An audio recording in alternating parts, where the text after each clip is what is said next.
আজকে যে মডেলটা নিয়ে আলোচনা করব বা যে অংশটা নিয়ে আলোচনা করব সেটা উচ্চ মাধ্যমিকের বায়ুমণ্ডলের চ্যাপ্টারের একটা বিশেষ অংশ। এই অংশটার নাম হচ্ছে ত্রিকোষীয় মডেল, বা যে টপিকটা নিয়ে আমি আলোচনা করব সেটার নাম হচ্ছে ত্রিকোষীয় মডেল বা ট্রাইসেলুলার মডেল।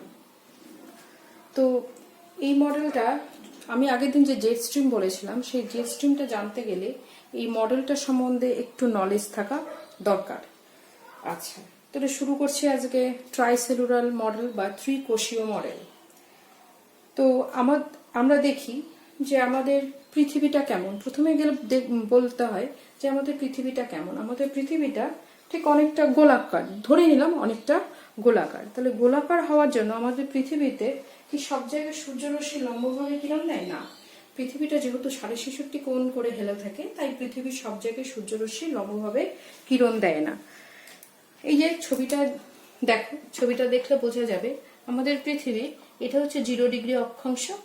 এরপরে যদি আমরা উপরের দিকে যাই তাহলে 30 ডিগ্রি, 60 ডিগ্রি, 90 ডিগ্রি, এই অক্ষাংশগুলো আমরা পরপর এগুলো আমরা দেখতে পাবো। তো দেখছি যে 0 ডিগ্রি অক্ষাংশ বরাবর সূর্য লম্বভাবে কিরণ দেয়। তাহলে যেখানে সূর্যরশ্মি লম্বভাবে কিরণ দিবে সেই জায়গাটা কি হবে? উষ্ণতাটা বেশি হবে। তাহলে উষ্ণতা যেখানে বেশি হবে সেখানে বায়ুটা কি হবে? বায়ুটা উপরের দিকে উঠে যাবে। বায়ুটা উপরের দিকে উঠে গেলে সেখানে কি ধরনের বায়ুর চাপ অবস্থান করবে, যাকে আমরা বলি প্রেসার বেল্ট, সেখানে অবস্থান করবে নিম্নচাপ অর্থাৎ লো প্রেসার।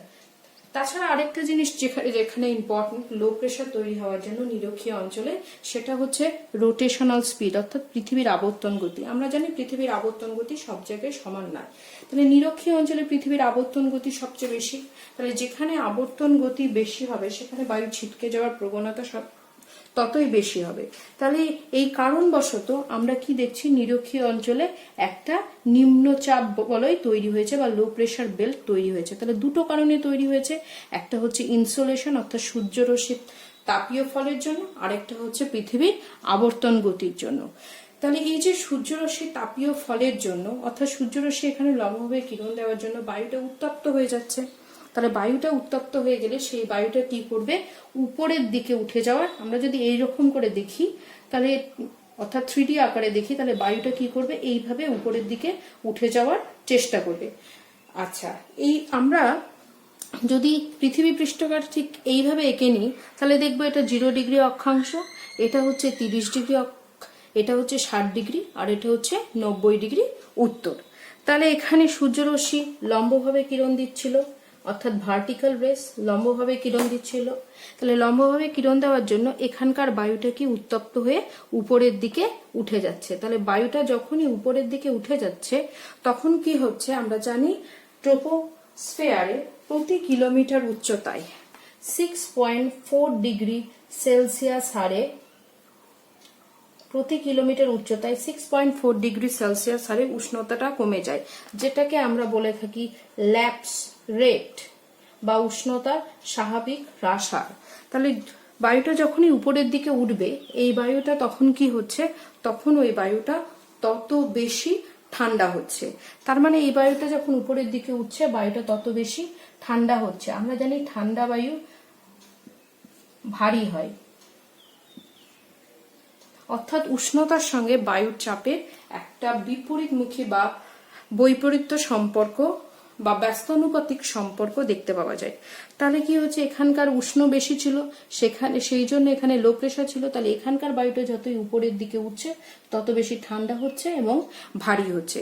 তাহলে এই বায়ুটা যখনই ভারী হচ্ছে তখন এই বায়ুটার টেন্ডেন্সি থাকবে নিচের দিকে নেমে যাওয়া। সেই জন্য এই বায়ুটা কিছুটা পথ অতিক্রম করে 30 ডিগ্রি অক্ষাংশ বরাবর এটা নিচের দিকে নেমে আসতে শুরু করে।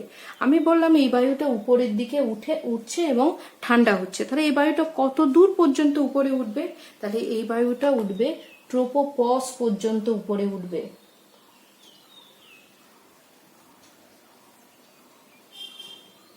অর্থাৎ ট্রোপোপস পর্যন্ত কেন উপরে উঠবে? কেন ট্রোপোপস পর্যন্ত উঠবে? আচ্ছা, এখান থেকে একটা শব্দ আমরা পেয়ে যাই পজ। আগে বলিনি ট্রোপোপস কি? ট্রোপোপস হচ্ছে ট্রোপোস্ফিয়ার এবং স্ট্র্যাটোস্ফিয়ারের মধ্যবর্তী একটা ট্রানজিশনাল জোন, যেখানে উষ্ণতার বিনিময় বা কোনো রকম বিনিময় বন্ধ থাকে, অর্থাৎ পজ হয়ে থাকে। আমরা রিমোটে তো পজ অপশনটা দেখতে পাই, পজ করলে আমাদের মুভিং জিনিস ওখানে স্টপ হয়ে থাকে। তার মানে এই জায়গাটায় এসে আমরা কি দেখছি, ওখানে কোনো রকম উষ্ণতার পরিবর্তন ট্রোপোস্ফিয়ার আর স্ট্র্যাটোস্ফিয়ারের মধ্যে হবে না। তাহলে এই যা উষ্ণতার পরিবর্তন সেটা ট্রোপোস্ফিয়ারের মধ্যেই হবে। তাহলে বায়ুটা কতদূর পর্যন্ত উপরে উঠবে, ট্রোপোপজ অবধি উপরে উঠবে। ট্রোপোপজের উপর অবধি উপরে ওঠার পর এই বায়ুটা ঠান্ডা হয়ে গেল এবং ভারী হয়ে গেল।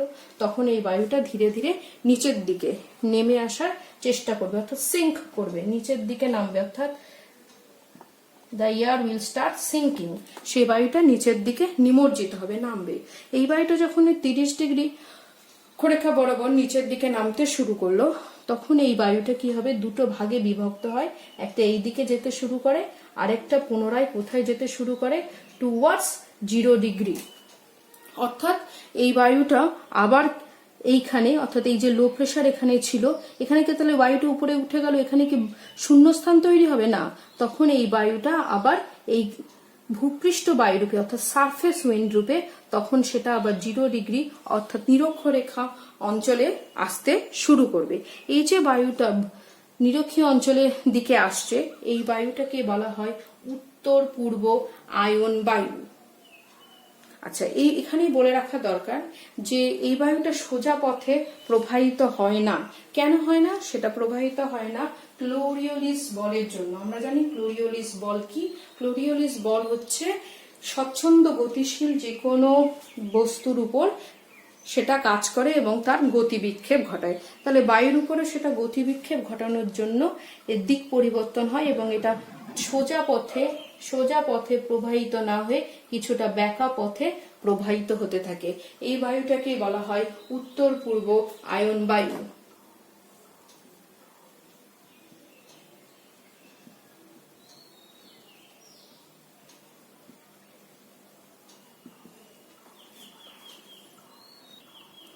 তাহলে দেখো এখানে কি দেখতে পাচ্ছি, এখানে 0 থেকে 30 ডিগ্রি এই অংশটুকুনির মধ্যে একটা বায়ুর চক্রাকার অবস্থান লক্ষ্য করা যাচ্ছে। অর্থাৎ এখান থেকে বায়ুটা উপরে উঠছে, সেটা ঠান্ডা হয়ে ভারী হয়ে নিচের দিকে নামছে, আবার এখান থেকে সেটা সারফেস উইন্ড রূপে আবার নিরক্ষীয় অঞ্চলের দিকে চলে আসছে।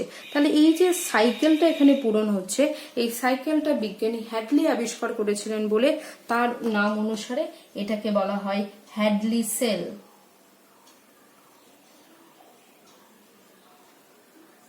তাহলে আমাদের ত্রিকোষীয় মডেল আমি দেখলাম, সেই ত্রিকোষীয় মডেলের 3টা কোষের মধ্যে একটা কোষ কিভাবে গঠিত হচ্ছে এবং কেন গঠিত হচ্ছে সেটা আমরা জেনে গেলাম। আচ্ছা, এইবার মাঝের এই অংশটা একটু বাদ রাখি, এটা পরে আলোচনা করছি। এইবার চলে আসি আরেকটা কোষ, যে কোষটার নাম হচ্ছে পোলার সেল।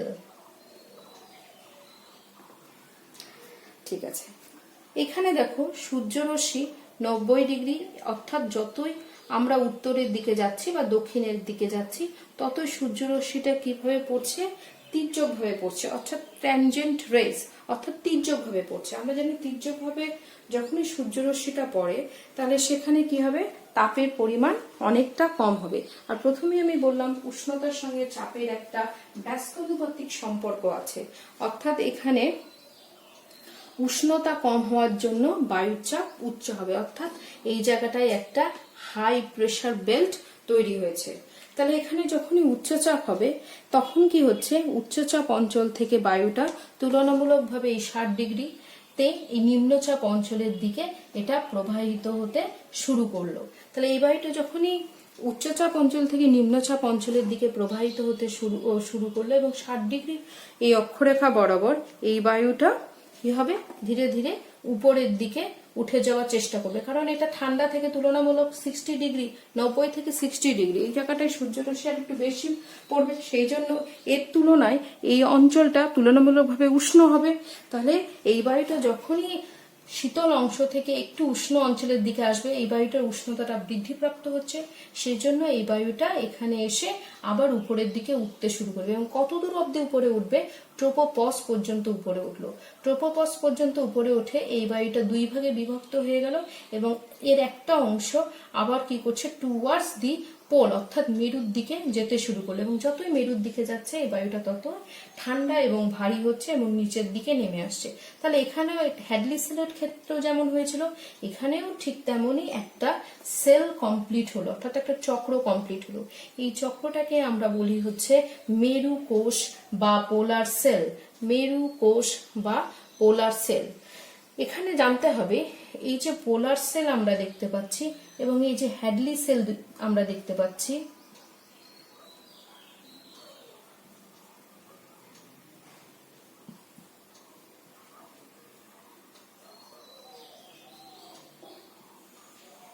এই দুটো সেল তৈরির পিছনে যে মেন কারণ, এটা তৈরির পিছনে যে মেন কারণ সেটা হচ্ছে তাপ, অর্থাৎ থার্মাল। সূর্যরশ্মির লম্বভাবে কিরণ এবং তির্যকভাবে কিরণ, যার ফলে তাপের পার্থক্য ঘটে, তার জন্যই এই দুটো সেল অর্থাৎ পোলার সেল এবং হ্যাডলি সেল তৈরি হয়ে থাকে। সেই জন্য এই দুটো সেলকে বলা হয় থার্মাল সেল, কারণ এটা মেনলি সূর্যের তাপের কারণেই তৈরি হয়ে থাকে। কখনো কোনো জায়গায় তাপ বেশি, কোনো জায়গায় তাপ কম, এই দুটোর পার্থক্যের জন্য এই দুটো সেল তৈরি হয়ে থাকে। এরপরে এই যে তাহলে মাঝখানে এই অংশটা থাকলো, এই মাঝখানে কি কোনো রকম সেল তৈরি হয় না? মাঝখানে কি তাহলে ফাঁকা থাকে? না, কোনো জায়গায় ফাঁকা থাকতে পারে না। তার মানে এখানেও একটা সেল গঠিত হবে। এই সেলটা বিজ্ঞানী ফেরেল আবিষ্কার করেছিলেন বলে তার নাম অনুসারে এই সেলটাকে বলা হয় ফেরেলের সেল। এই সেলটা এবারে দেখি এই সেলটা কিভাবে গঠিত হচ্ছে।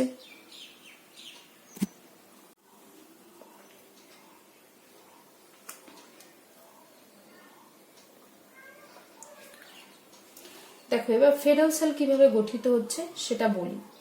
এখানে যে বায়ুটা নিচের দিকে নামছিল, নিমজ্জিত হচ্ছিল, তার মানে এখানে কি হবে? এখানে বায়ুর চাপ বেশি হবে। সেই জন্য এখানে কি তৈরি হচ্ছিল?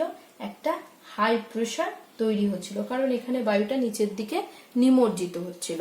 তাহলে এখানে একটা হাই প্রেসার, এই যে দুটো বায়ু, এখানে বায়ুটা নিচের দিকে নামছে, তার ফলে এখানে কি হচ্ছে? একটা হাই প্রেসার তৈরি হলো। আর এখানে কি বলেছিলাম? এখানে একটা লো প্রেসার তৈরি হয়েছে। আমরা জানি বায়ু কি হয়? চাপের সমতা রক্ষা করার জন্য উচ্চচাপ অঞ্চল থেকে বায়ু নিম্নচাপ অঞ্চলের দিকে যায়। সেই জন্য এখানকার বায়ুটা বাইফার্কেট করে, অর্থাৎ দুটো ভাগে ভাগ হয়ে একটা নিম্নচাপ অঞ্চলের দিকে গেছে, আরেকটা এখানে একটা নিম্নচাপ অঞ্চল আছে, তার মানে বায়ুটা এই দিকেও কিছুটা পোর্শন যাবে। তাহলে বায়ুর কিছুটা পোর্শন আবার এই উচ্চচাপ অঞ্চল থেকে এই নিম্নচাপ অঞ্চলের দিকে গেল। তাহলে এই নিম্নচাপ অঞ্চলের দিকে যাচ্ছে, তাহলে এখানে কোশ্চেন আসতে পারে, এখানের তুলনায় এখানের তো উষ্ণতা তুলনামূলকভাবে অনেক কম, তাহলে এই বায়ুটা ঠান্ডা হওয়ার কথা ছিল। যখন এই বায়ু উষ্ণ অঞ্চল থেকে এই দিকে আসছে তখন এই বায়ুটা ঠান্ডা হওয়ার কথা ছিল। তাহলে ঠান্ডা হওয়া সত্ত্বেও এই বায়ুটা কি করে উপরের দিকে উঠছে? তার কারণ হচ্ছে এই বায়ুটা আমরা জানি যখন দুটো ভিন্নধর্মী বায়ুর মধ্যে যখন কনভার্জেন্স হচ্ছে, দুটো ভিন্নধর্মী বায়ুর মধ্যে কনভার্জেন্স হচ্ছে, অর্থাৎ এটা একটা মেরু থেকে একটা বায়ু যাচ্ছে, ঠান্ডা বায়ু যাচ্ছে, আর এখান থেকে একটা উষ্ণ বায়ু আসছে। এই দুটো বায়ুর মধ্যে যখন সংঘাত হয়, অর্থাৎ দুটো বায়ু যখন মিলিত হচ্ছে, তখন এই বায়ুটা যেহেতু সারফেস উইন্ড রূপে আসছে, অর্থাৎ ভূপৃষ্ঠ বরাবর আসছে, তখন সেটা নিচের দিকে নামতে পারে না।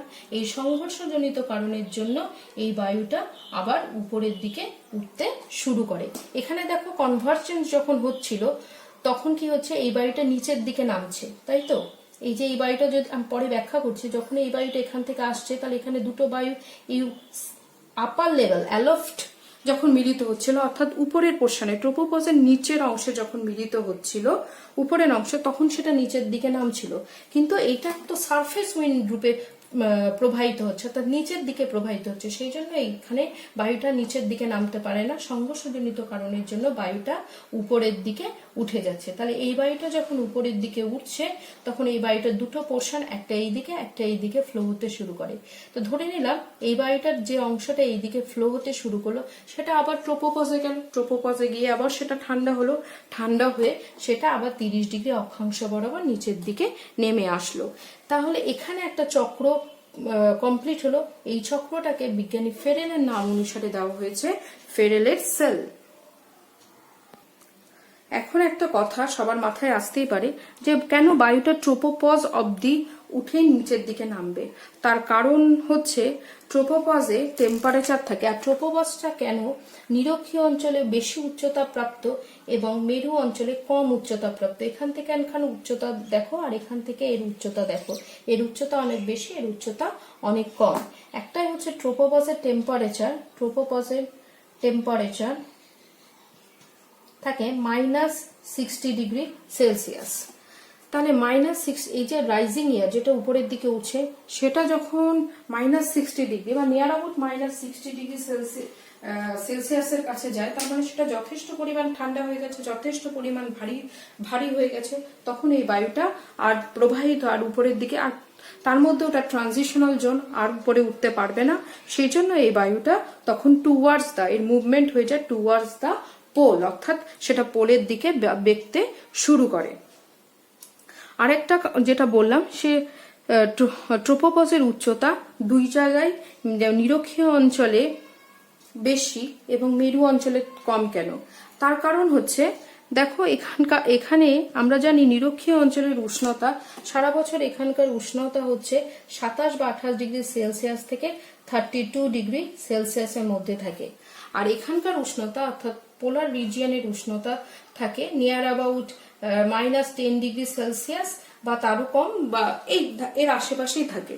তাহলে কোনো একটা 27 ডিগ্রি সেলসিয়াস বা 32 ডিগ্রি সেলসিয়াসকে -60 ডিগ্রি সেলসিয়াস উষ্ণতায় পৌঁছতে গেলে বায়ুটাকে কি করতে হবে?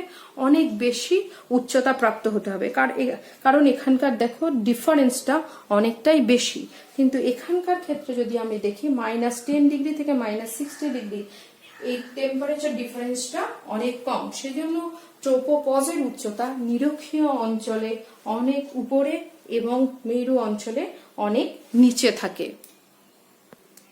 এবার বলি হ্যাডলিস পোলার সেল এবং হ্যাডলি সেল, এই দুটোকে তো আমি থার্মাল সেল হিসেবে বললাম। তাহলে ফেরেল সেলটা কি? ফেরেল সেলটাকে বলা হয় it is a mechanical cell. Mechanical cell বা যান্ত্রিক কোষ।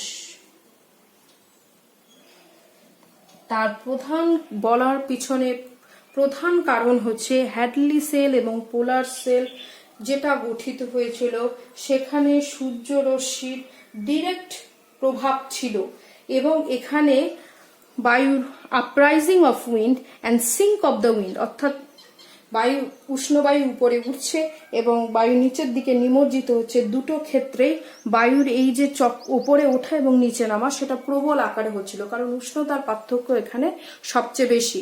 কিন্তু ফেরেলের এই যে কোষটা গঠিত হয়েছে সেখানে সেটা হচ্ছে উইক সেল, অর্থাৎ দুর্বল, কারণ এখানে সূর্যরশ্মির ডিরেক্ট প্রভাব বা এখানে বায়ুর উষ্ণতা, বায়ু উপরে ওঠা এবং বায়ু নিচে নামা এটা দুটোই খুব ভ্যারিয়েবল, অর্থাৎ পরিবর্তনশীল। এখানে সূর্যরশ্মির ডিরেক্ট কোনো প্রভাব নেই। এই যে দুটো সেল এখানে গঠিত হয়েছিল তার ফলে এখানে যে শূন্যস্থান বা ভয়েড তৈরি হয়েছে তার ফলেই কিন্তু ফেরেল সেলটা গঠিত হয়েছে।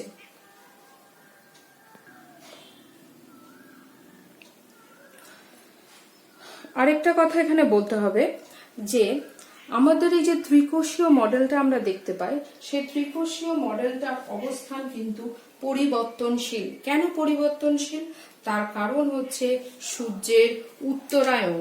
আপাতভাবে সূর্যের উত্তরায়ণ এবং দক্ষিণায়নের জন্য কি হয়, বায়ুচাপ বলয়গুলো তাদের অবস্থান পরিবর্তন করে। অর্থাৎ আমরা জানি নিরক্ষীয় অঞ্চল বরাবর কি অবস্থান করে, ITCZ, ইন্টারট্রপিক্যাল কনভার্জেন্ট জোন। এই ইন্টারট্রপিক্যাল কনভার্জেন্স জোন বা চাপ বলয়গুলো, এখানে যে চাপ বলয়গুলো গঠিত হয় সেই চাপ বলয়গুলো সূর্যের উত্তরায়ণের সময় কিছুটা উত্তর দিকে সরে যায় এবং দক্ষিণায়নের সময় কিছুটা দক্ষিণ দিকে সরে যায়। সেই জন্য যে সেলগুলো আছে এই চাপ বলয়ের সঙ্গে সামঞ্জস্য রেখে উত্তরায়ণের সময় কিছুটা উত্তর দিকে এবং দক্ষিণায়নের সময় কিছুটা দক্ষিণ দিকে সরে আসে। তাহলে এই মডেলটা থেকে আমরা সহজেই কিভাবে এই যেটা দেখালাম সেখান থেকে আমরা সহজেই জানতে পারলাম কিভাবে ত্রিকোষীয় মডেল অর্থাৎ হ্যাডলি সেল, ফেরেল সেল এবং পোলার সেলটা গঠিত হয়েছে। ঠিক আছে।